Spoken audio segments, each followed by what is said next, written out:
electricity with fossil fuels, and gee, wait, I'm just moving where I'm making it somewhere else. Let me add one thing. Yep. The nuclear plants today, people are finally realizing that that's a very clean source of energy. And if you shut down the nuclear plant today for that base load energy, you're going to have to turn to fossil fuels. And so people have realized, they say, well, why are the nuclear plants shutting down? Well, they're shutting down because the price of electricity is controlled by the cheapest producer. The cheapest producer today is you have wind and solar that are subsidized. Mm-hmm. That means that half the cost that they have are paid for by the government subsidy, and so they compete with everybody else with half of their payments being paid by the government. Right. Just the numbers may not be exact, but you get the idea. Mm-hmm. If nuclear comes along, they say, well, gee, we're going to have to compete at that price. We're not going to be able to make any money if we produce our electricity and sell it at that price. So the nuclear power plants are saying, hey, we're going to have to shut down because it's no sense making power and losing money every year. Right. And so what happens is they say, well, New York State, we're going to shut down this plant, or Chicago, we're going to shut down these two plants because we can't make money because the way you've structured the electricity costs, you're driving us out of business. And then the states look at it and says, hey, if we shut you down, or if you shut down, then we're going to have to create fossil-fired plants that replace that baseline electricity. Mm-hmm. So what they're doing is they're saying, hey, we're going to make it advantageous for you not to shut down your plants. Please keep them running because they're so clean that we really don't want to replace them with fossil-fired baseload plants. So that's if you've heard what's going on in some of the states where the states are passing emergency legislation to try to keep the nuclear plants from shutting, that's what it's all about. It's all about how are the prices of electricity controlled, and why are we going to control it in a way that shuts the nuclear plants down? So the prices of electricity, ultimately it comes down to, yes, there's some goodwill out there for trying to produce clean energy just for goodwill's sake. There's the other side of it, though, which is just the monetary side of it, the economy side of it, the dollar side of it. And if to produce the same amount of energy for $1 with gas costs $10 for clean energy, most people are still going to elect gas. And I think what you're saying, though, is that there are subsidies in place that bring wind and solar down to the same price as the fossil fuels that don't quite exist yet on the nuclear side until these emergency type of bills come into play, to try and level set the cost of producing this energy so that you can yield the clean energy benefits for the environment. That's right. Very interesting. Very interesting. So, well, listen, I want to thank you so much for joining us here in studio. I got Papa Ranger here. This is my dad. I'm Otis Ranger, and he's up visiting for the holidays. And we're talking about CES this week. And CES is going to produce all sorts of gadgets and virtual reality and artificial intelligence and autonomous vehicles and electric cars. And, all of those things need something to drive them. And that something is power. And whether that power is coming from batteries or fossil fuels or nuclear energy or, solar, wind, clean air, you hear all about the politics. Everything around this whole topic is politicized to the nth degree.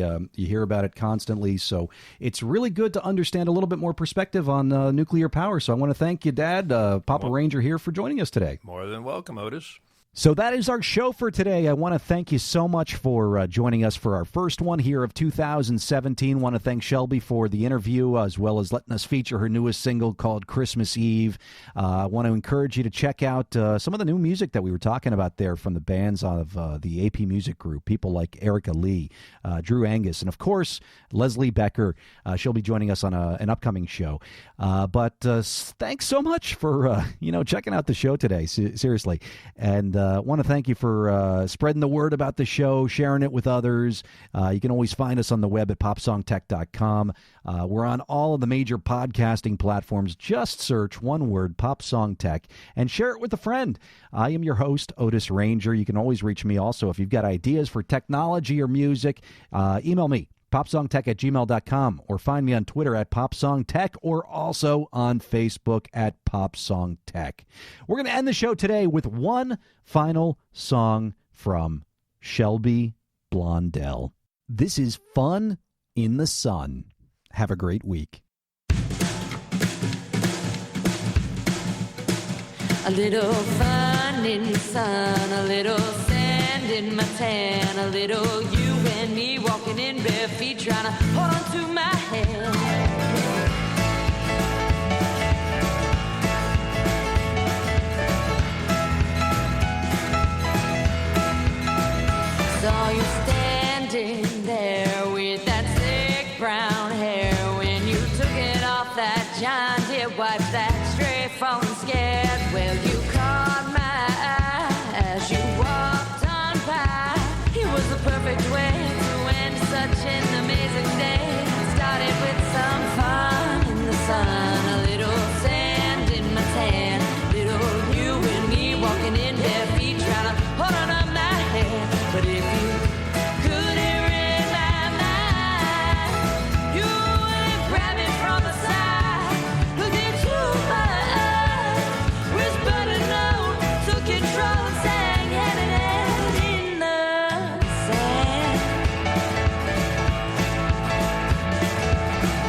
trying to hold on to my hand. But if you couldn't read my mind, you would have grabbed me from the side, looked into my eyes, whispered a note, took control.